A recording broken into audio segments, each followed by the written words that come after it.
guardian of them. 29th of December, Rabbi Levitt, Pele, Yoetz. Okay, so before we go to the, okay, so maybe let's take a look. We're going to take a look right now. We just read the second paragraph of Tziur, imagination, and he quotes this Gemara in Chagiga about the 4 Tanoim that entered the Pardes. That Gemara is all about the depths of the power of mental concentration and the images, I guess, that a person makes in his mind. Gemara in Chagiga, that's in Seder Moed. Okay, let me go Together get it. with if you have a shas, it's got a number of different masechtas. It's not a single volume, or maybe it is in the art scroll. It is, I guess. Okay, Chagiga, let's see.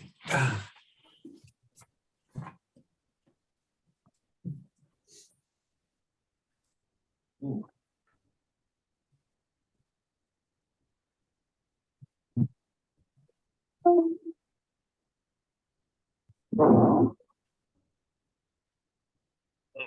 Okay.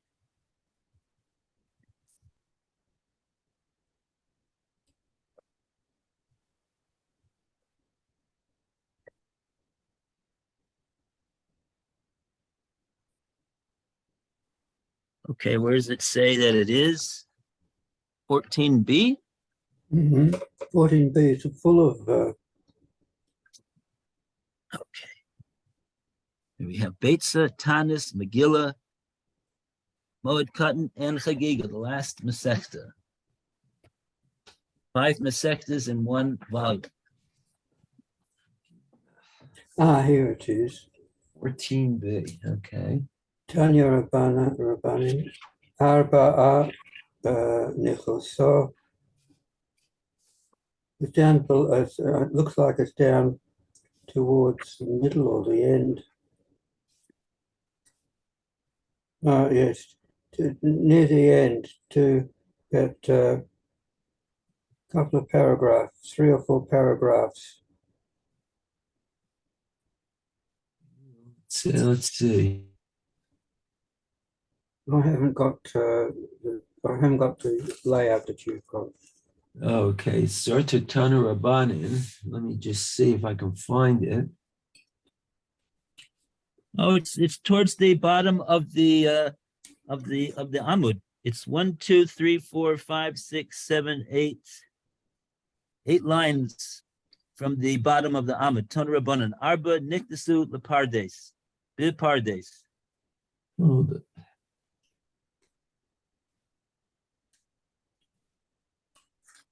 There are 4 who entered the Pardes. Oh, yeah. Okay. Got it? Yep. Wow, and Tosus just over here, if you'll ask the question, what is this Pardes over here, and how was it that they got there? Rashi says Pardes is Olu Larikia. They ascended to the Rikia, Al Yidei Hashem. Similar to the episode with Rabbi Yishmael Cohen Gadol, when he went up to the Mayim to inquire about whether the decree of the Romans against the Chachmei Yisrael was a gezerah from Shemayim. And that's the same way that Rabbi Yishmael was able to ascend through the shame. So over here is the same. That's the way Rashi says it happened over here too.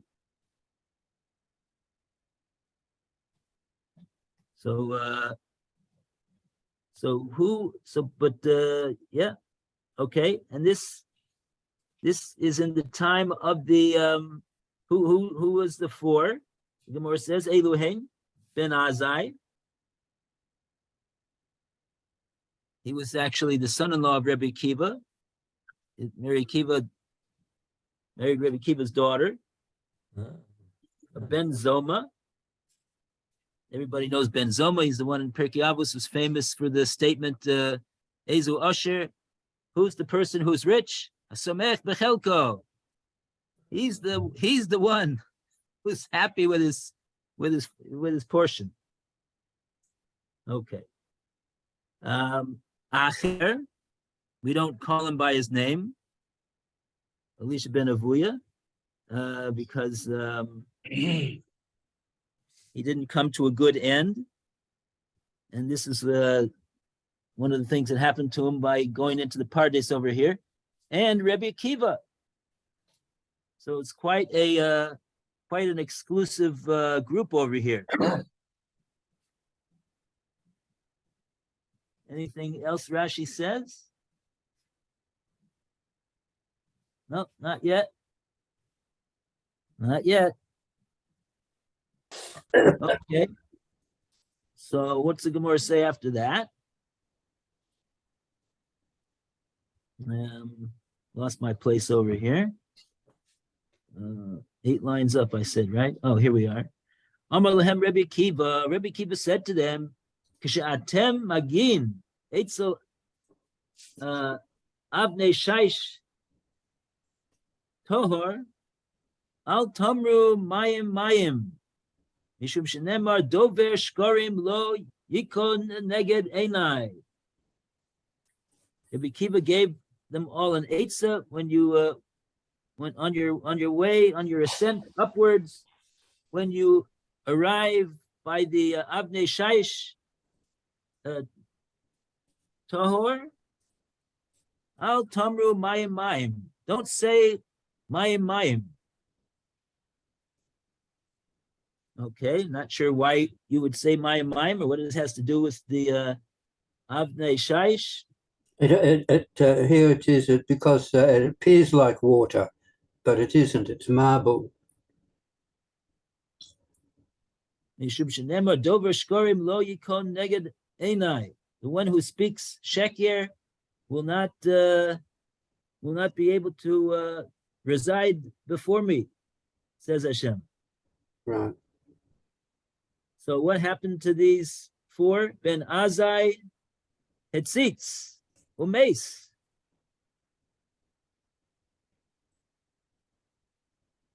Hetzitz, I guess he gave a peek over here at the, what did he give a peek at? He saw he glimpsed the divine presence. Yeah, Rashi says over here, Hetzitz Litzad Hashchina. He looked in the direction of the Shechina, and he didn't survive that. All of a kasav oimer, Yikar be'enei Hashem hamavsa l'chasidov. It's very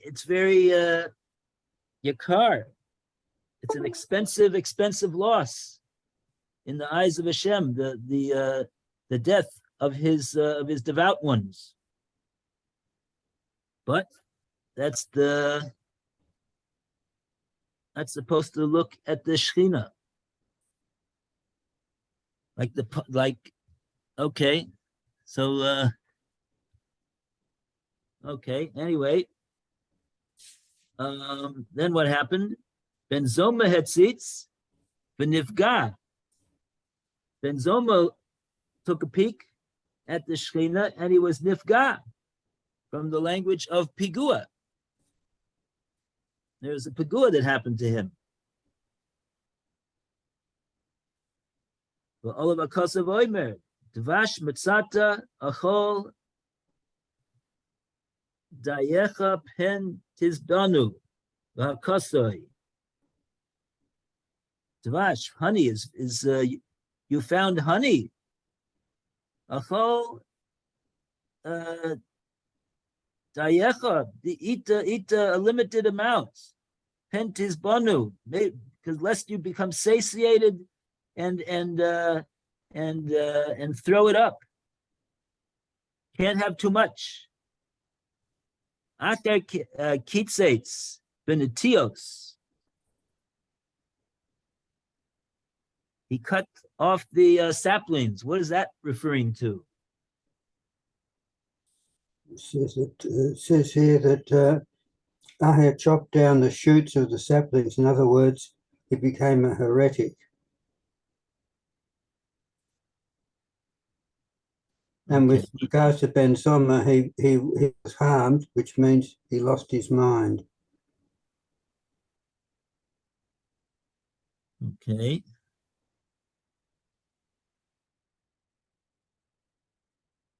Rabbi Kiva Yotze b'Shalom. Rabbi Kiva was able to make his way out of this situation in one piece. Here's Alan calling.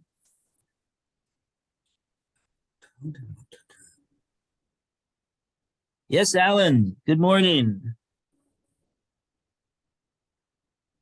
Oh, yes. We were reading the Gemara. I didn't see you were. I see you're successfully waiting over here.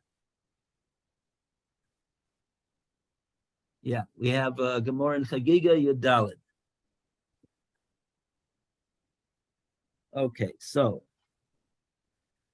Shalu es ben Zoma Mahu Siruse Kalba. Okay, this Gemara keeps gonna go on and on. So what? Why did the Pelioa send us over here? We're not gonna make too much sense out of this very difficult Gemara to try to make understanding of.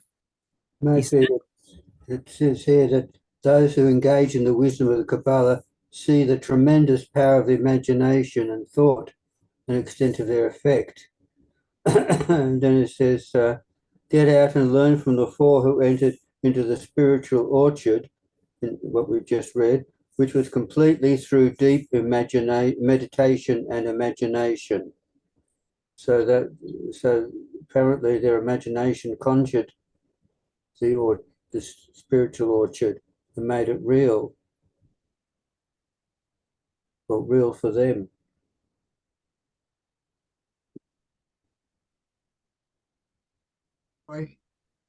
Yeah, we don't have a really acceptable explanation of what this Pardes is referring to. Rashi just tells us that they went up to they went upstairs. We don't yeah. Okay.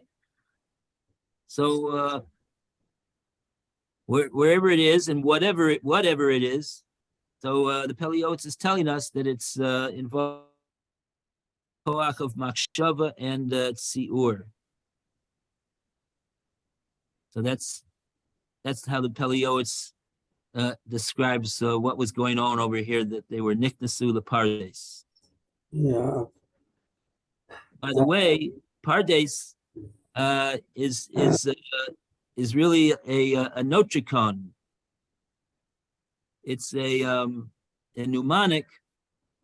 The letter Pei refers to pshat, the simple, straightforward understanding of things. The resh refers to remez, what the pasuk is alluding to, and the drush is a very deep and intricate elaboration upon what pasuk is saying. Is the secret hidden meaning of what the pasuk is saying. So it would seem to be that the pardes is referring to Torah, referring to the Torah.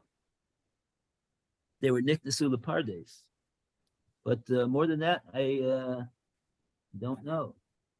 But I think it's also closeness to Hashem. They they were entering into the realm of the angels, the realm that's not physical. Right, right. True. And because of that, it overburdened their physical brains.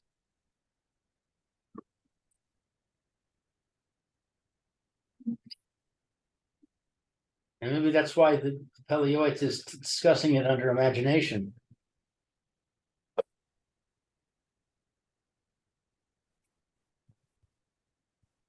Right. I don't think the point that what he's saying imagination is that the Pardes is just a figment of a person's imagination. It's a real spiritual reality. It's a location, whether it be a physical location or a spiritual location, Mhm. but it's not simply making things up that don't exist, but which the word imagination would apply. That's what the whole idea of imagination. Where did he dream? Where did he imagine this thing that doesn't exist, that didn't happen, that never happened? There is no such thing. But that's not the. So in that sense, it's not really about imagination. But like you say, it's maybe they were involved in a in being in a place or a state of being which they weren't able to since they were mortal human beings. They were not three of them were not able to hold out over there.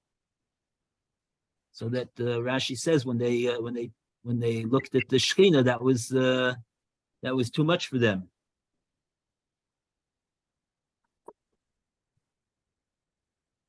Okay.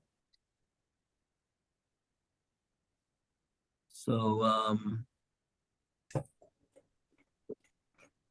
yeah, okay. So that's, does the art say anything about the Pardes? There a note about that?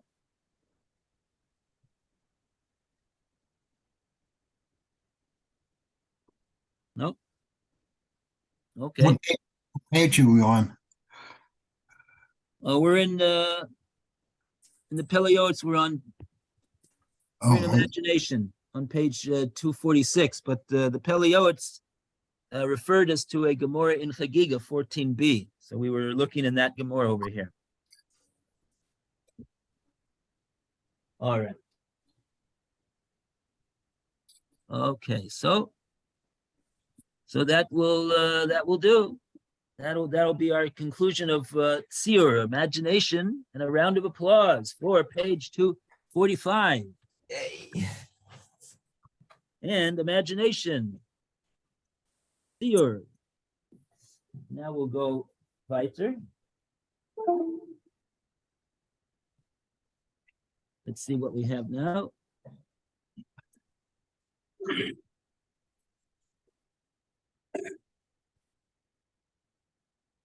Sipui. Anticipation. Okay. And we go to Roy to continue the reading. Tip boy. It is known that one of the questions that a person is asked on the day of judgment is, did you anticipate salvation? Shabbat 31a. This is something which depends on a person's heart. It is insufficient to say with one's mouth that he is anticipating the redemption. Rather, it is necessary that a person look forward to the redemption with a whole heart and total belief. Just as a person comes closer to death every day, so too does the redemption come closer every day. If it tarries, then we must wait. It will surely come, without any doubt. It is not just for the ultimate redemption that a person must look forward to every day, but for every trouble may not come upon a man, a person should anticipate the imminent salvation of God for every trouble. Sarah, Shalom Tavo. Adam Tzarech Lios Mitzape Teshuas Hashem Keherav Ayin. So a Jew is always he always has bitachon that even in the darkest hours and the most trying situations and what would seem to be without any hope of any type of a being getting out of such a situation, a Jew says, no, everything is possible because Hashem can do anything. And so therefore he anticipates, he's mitzape to Shuas Hashem, the salvation of Hashem. Keherav, it could happen with the blink of an eye. Okay, and that's that Gemara in Shabbos, Tzipisa Liyeshua. That this is one of the questions. Maybe we'll take a look at this Gemara. This is a very famous Gemara in Shabbos 31a. Shabbos 31a, huh?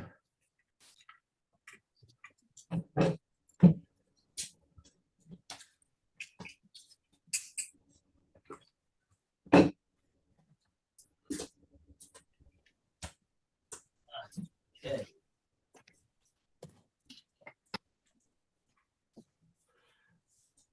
Okay. Okay.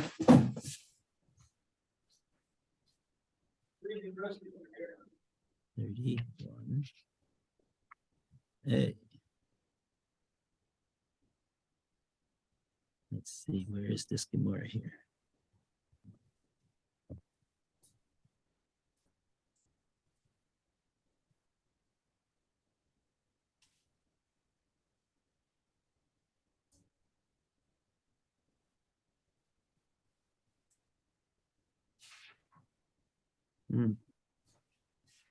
Oh, it's once again on the bottom of the Amud. Okay. 31a.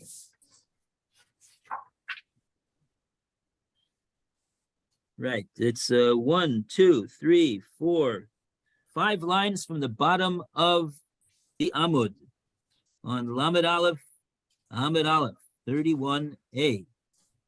And it's the very end of that long line. It says, Amar Rava, B'shah shemachnisim Adam Ledin. At the time that a person is That's it, yeah. entered into the judgment. Omrim lo, they ask him, Nasasa v'nasata be'amuna, did you were your dealings with faith? That's the first thing that that's asked. Then the next thing is kavata itim laTorah. Did you did you have fixed times for learning Torah? Not simply just whenever you didn't have anything else to do, so you said, okay, let's learn now. No, you have to be koveya. Rashi says over here, kavata itim, lefisha adam sark litasek b'derech eretz. Since a person needs to engage in matters of this world, that's the way of the world, to engage in, I think he's probably referring to making a parnasa, she'im ein derech eretz ein Torah, because if not, there won't be any Torah altogether. So he has to have the engagement in his livelihood. Therefore, hutzrich likvoya, on that account, hutzrich likvoya itim laTorah. That's why he has to fix times for learning Torah. Davar katsub, a something which is fixed and set in stone. Shelo yimashech kol hayom l'derech eretz.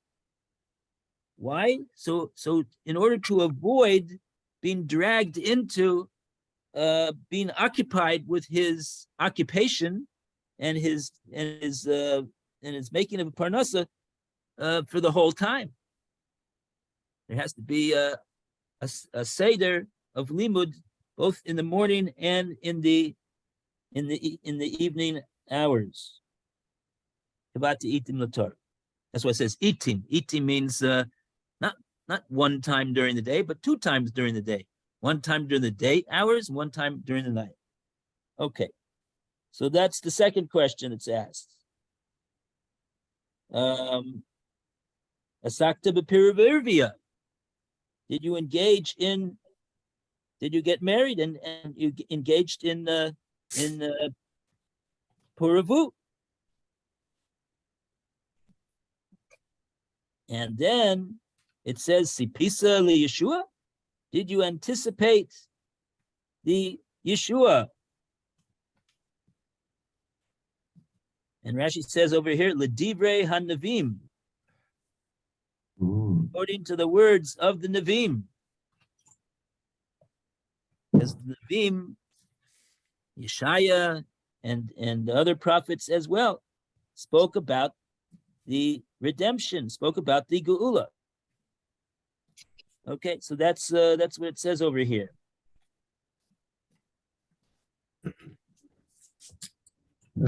And then after a couple more things, it says Pipalta b'chachma, Havanta davar mitok davar. Did you engage in chachma and in a deep way, probing way, to get to the bottom of things? And Havanta davar mitok davar. And did you were able to think about the implications of what you learned and extrapolate and come up with new insights and ideas that come out from what is said. And afilu hachi, and in all this notwithstanding, yiras Hashem he otzero ayin ve'ilo in rather ilo lo. So at the end of the list is what seems to be the what is the foundation of the whole list. The whole foundation of the everything stands upon is Yiras Hashem. That's the Otzer. That's the main thing.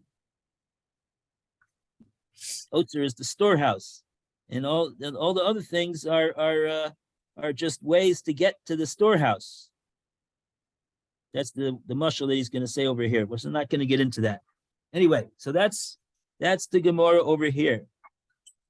That's the Gemara over here. Yeah. Okay. So we're talking about tzipui. So we see that the tzipui for the Gula Shlema is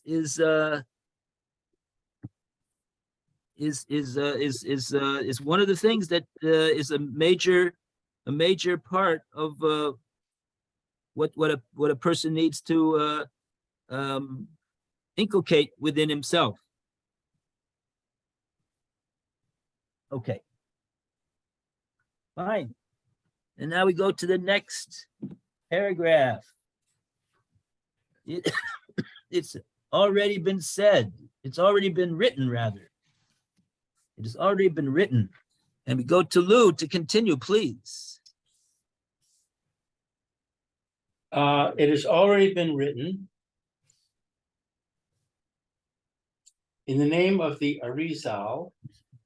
Every day when a person says, "We hope for your salvation," every day, he should have in mind that he is looking forward to the salvation for every trouble in which he finds himself. This is very potent. The man should intend when he says, "We hope for your salvation," that he is not concerned about himself, but about the pain of heaven. For in all of their pain, God has pain. He awaits that the Holy One, blessed be He, will act for the sake of the honor of His name, specifically for your own salvation. Since a person is awaiting salvation, he must be careful to avoid anything that might hold back the salvation, and do anything that is good. which would hasten its coming. Behold, our whole objective and desire is for God's salvation and the redemption of the divine presence.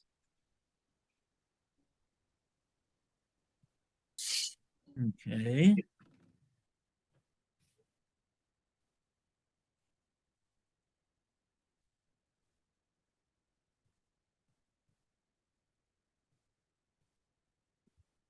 So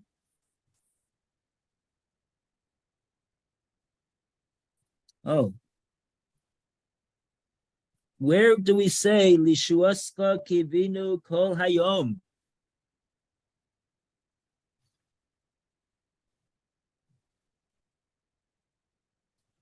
I'll give you a hint.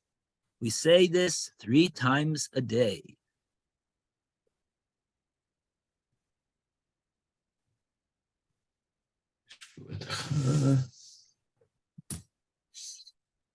Shachris, Mincha, and Maariv.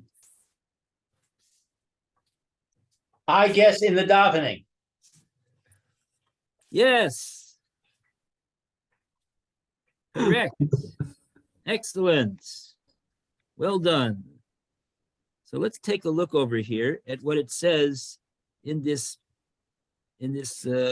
paragraph of the Shemona Esrei. It's the, you want to know which number it is? It is number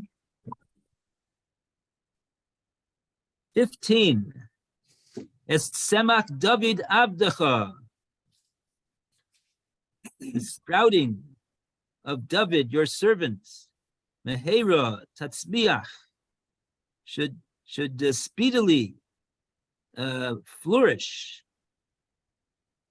Vakarno Tarum Bishua Secha.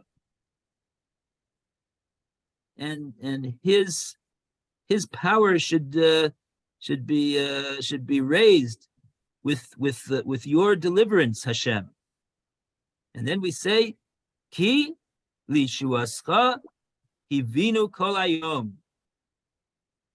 Because for your Yeshua, vinu kol hayom. We have a kivui for it. We're anticipating. This is another word of anticipation. Like we're saying sipui, we're translating that as anticipation. This word kivinu is also a word of anticipation. It's in the one that starts out with es samach. Yes, it's The offspring of David, your servant. Yeah, number 15. The 15th of the 19. Just before it say, one before it say, Shema Koranu, and then next one. So in most of your English translations, you'll find that they translate Kivinu as we hope for this. But really, hoping is not really an exact or correct translation at all, because hoping simply means, well, I hope that happens. I'm hoping for it. But do you believe it's going to happen? Maybe not. But I hope that it will. But that's not what kivui is. Kivui is one of the 10 expressions of bitachon. And that means, and also tzipui. It's not simply that we hope that the salvation will happen, but we are anticipating is a better word to translate. We're anticipating that it will happen. Because anticipation means we believe it will, and we're looking for it. We're waiting for it anxiously because we know that it's going to happen. And So the word kivinu is better translated as anticipation. yeah, I don't like the word hope, because hope is not bitachon, and kivui is bitachon. Bitachon means that you're sure that it's going to be.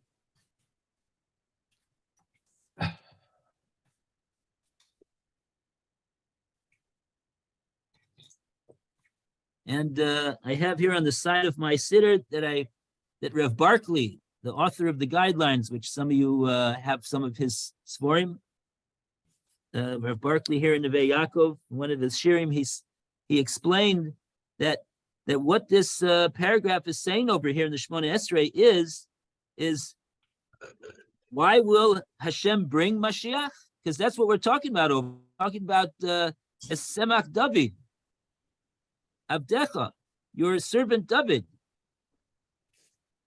Why will Hashem bring Mashiach? That's what it says. Esemach David Abdecha Mehera Tatzbiach. Hashem, we're asking you to bring Mashiach.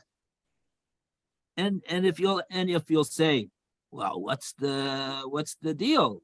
Well, what are you doing in order that he should come? What do you mean, Hashem?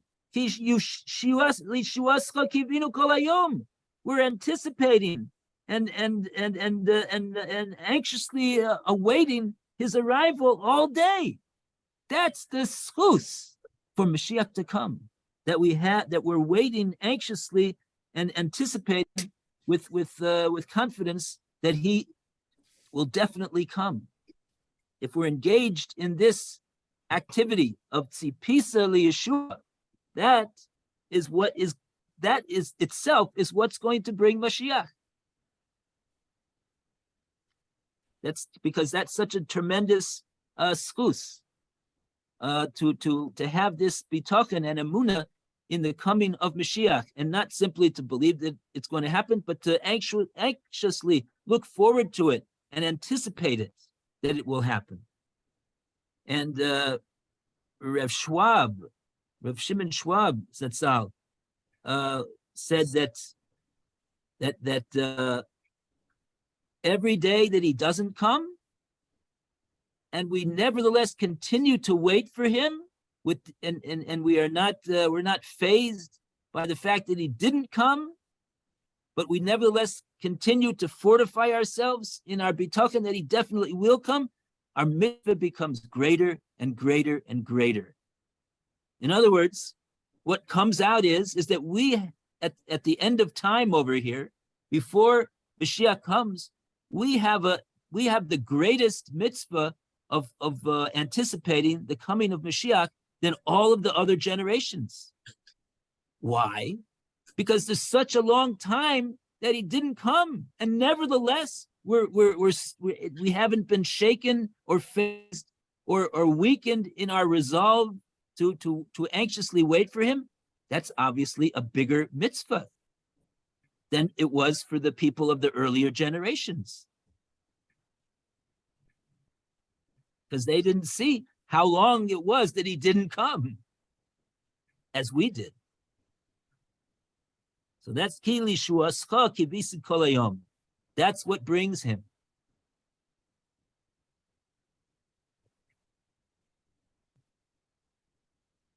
So Kolayom. So if we're not going to literally hang around and waiting and anticipating Mashiach 24 hours a day, 24/7, but at the very least, what could we do? We could have in mind that when we say these words, that we remind ourselves that we have to that this is what we want and this is what we anticipate. And so we got a fixed seder over here 3 times a day to fulfill this dictum, what it says in the Gemara in Shabbos, Tzipisi Lishua. Did you wait and anticipate for Mashiach to come and Hashem's Yeshua and the Geula Shlema? Yes, I said 3 times a day with earnest devotion. I said Ki Lishuascha Ki Vis Kol Hayom. That's called Kol Hayom. I did it in the morning. I did it in the afternoon. I did it at night. And if you want to do it more than that, good. But at least that. Because you, in any case, have to say these words. Okay. Very good. And that brings us up to 30. 11:29. No, it's only 11:29. There's one more minute. Mine went to 30. Now it's 30. According to my clock, it's 11:27. I don't know what you guys are talking about. Yeah. Ah. Okay. You have a different Google provider, I guess. That's what it says on the bottom of my computer too. It just changed to 11:30. Okay. Might be PM as well, Lou? It's 11:27 AM. AM? Yeah, Sure. according to my clock. Oh, I thought it would be PM on your clock. Anyway, All right. Thank you, Rabbi. Okay, very Yay. good.